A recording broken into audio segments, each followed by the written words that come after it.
मैं अपनी ओर से इस निर्णय का स्वागत करता हूं, अभिनंदन करता हूं, मध्य प्रदेश वासियों को बधाई भी देता हूं।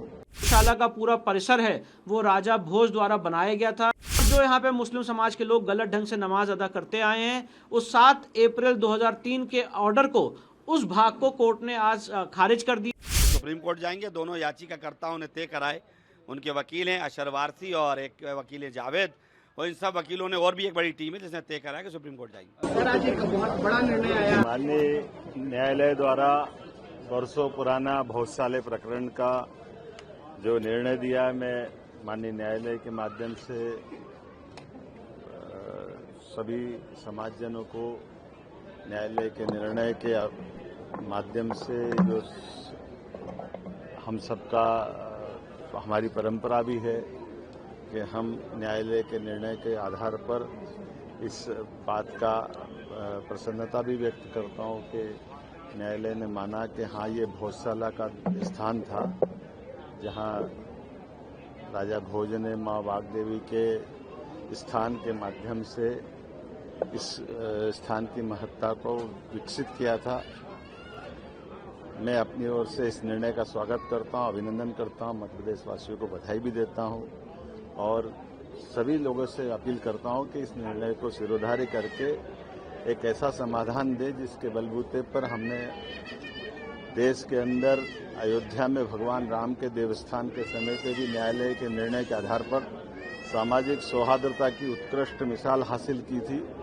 उसी परंपरा में मध्य प्रदेश भी एक दूसरा स्थान बन सकता है जब हम अपने इस समाधान के बलबूते पर, न्यायालय के निर्णय के आधार पर हम अपने लिए इस निर्णय को सिरोधार्य करके एक स्थायी समाधान हमेशा परस्पर आपसी भाईचारे का बनाएं। सर, आज बहुप्रतीक्षित धार भोजशाला मामले में फैसला आया है। किस तरह का ये फैसला था?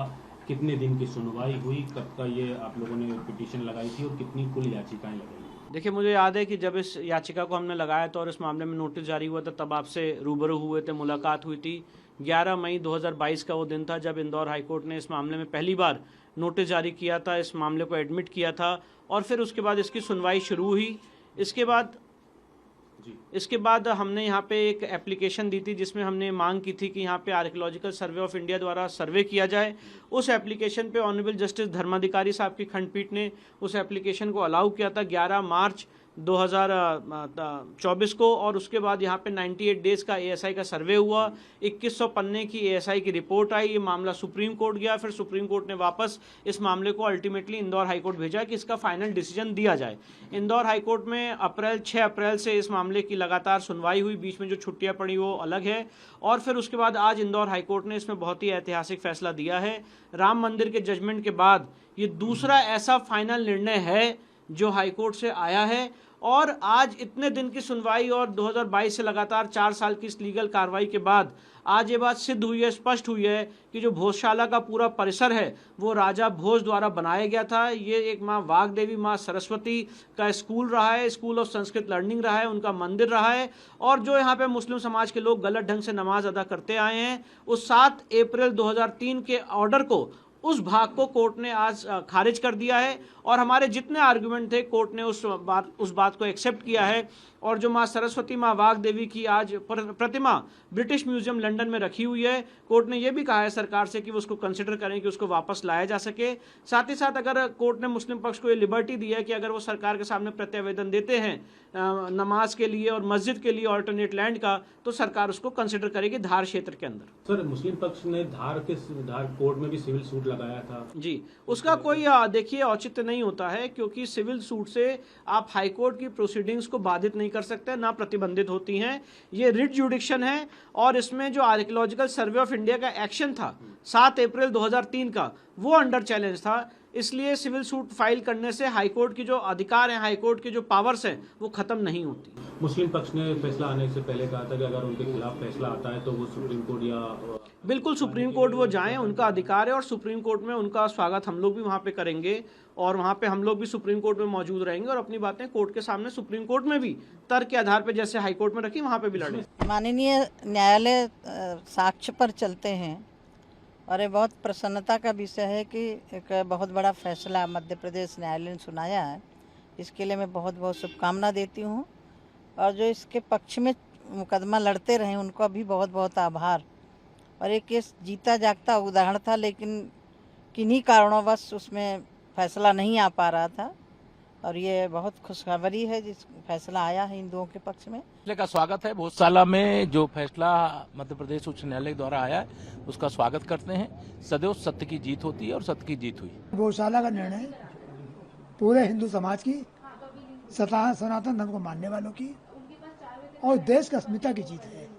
जीत किसी व्यक्ति की नहीं है, किसी खास लोगों की नहीं है, उन सारे लोगों की है जो देश में सनातन परंपरा को लागू करना चाहते हैं, जो अन्याय को मिटाना चाहते हैं और जो मंदिर 10,000, 20,000, 30,000 जो भी मंदिर तोड़कर मस्जिदें बनाई गई हैं उनको वापस देने का और भी रास्ता खुल गया है। यह निश्चय ही एक ऐतिहासिक फैसला है।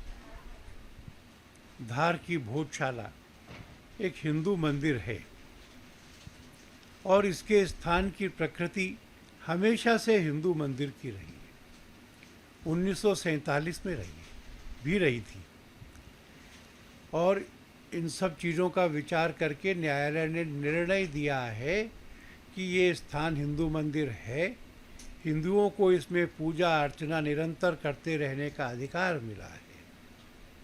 यह तो ठीक है कि न्यायालय ने मुसलमानों के हितों का भी विचार किया है और अनुशंसा की है कि वो चाहें तो राज्य सरकार से उसी जिले में मस्जिद की भूमि मांग सकते हैं। दोनों का ध्यान रखा गया है। पूरी प्रक्रिया होने के बाद फैसला आया है। एक तकनीकी विषय था ये तय करना कि यह मंदिर है या मस्जिद। जो सबसे बड़ी विशेषज्ञ संस्था भारत की है, उस ASI ने इसका परीक्षण किया, अपनी रिपोर्ट बनाई। रिपोर्ट कोर्ट के सामने रखी गई। कोर्ट ने उसकी प्रतियां करा करके सब पक्षों को दी, अध्ययन का समय दिया, इसके बारे में पूरी बहस सुनी, फिर वह स्वयं जाकर के उस भवन को देख कर आए। इस लंबी और निश्चित प्रक्रिया का पालन करने के बाद में वह अपने निर्णय पर पहुंचे हैं। देखिए, उस फैसले से अभी हम लोग सहमत नहीं है क्योंकि वो ASI की रिपोर्ट के ऊपर फैसला दिया है, जिसके ASI की रिपोर्ट पर हम लोगों को पहले ही संदेह था और पहले ही वहाँ के जो याचिकाकर्ता थे उन्होंने उस पर आपत्तियाँ लगा दी थी। उसी बेस को बनाते हुए न्यायालय ने फैसला दिया। हम लोग सुप्रीम कोर्ट जाएंगे। दोनों याचिकाकर्ताओं ने तय कराए, उनके वकील हैं अशर वारसी और एक वकील है जावेद, और इन सब वकीलों ने और भी एक बड़ी टीम है जिसने तय कराया कि सुप्रीम कोर्ट जाएंगे। आपके राज्य की खबरें, आपके शहर की खबरें सबसे पहले जानने के लिए देखते रहें अमर उजाला। चैनल को सब्सक्राइब जरूर कर लें और पाएं हर अपडेट।